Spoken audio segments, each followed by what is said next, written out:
दोस्तों अस्सलाम वालेकुम या अली मदद। दोस्तों तव्हांजो पंहिंजो भट्टी मुमताज़ अली भट्टी। दोस्तों माशूक शहर हिकिड़ो बेगरत फनकार जंहिंखे न सुर आहे न राग जो पुटु ॻाइण ई कोन थो अचे। मां तव्हांखे हीउ दोस्त तव्हांखे चंद लफ़्ज़ चंद बोल जेको आहे सो ॿुधाईंदो राग जे बारे में।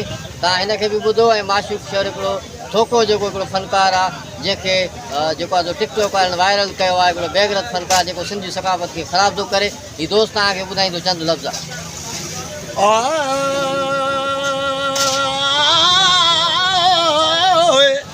अलाए त कहिड़ी मूंखे बीमारी थी पिया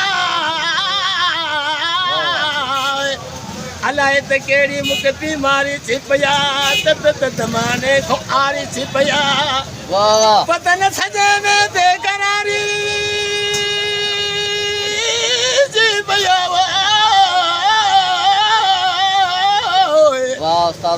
ओ बदन सॼे में बेकरारी थी पिया दुख यार जी मूंखे यारी थी पिया ओ गुज़री वियो ज़मानो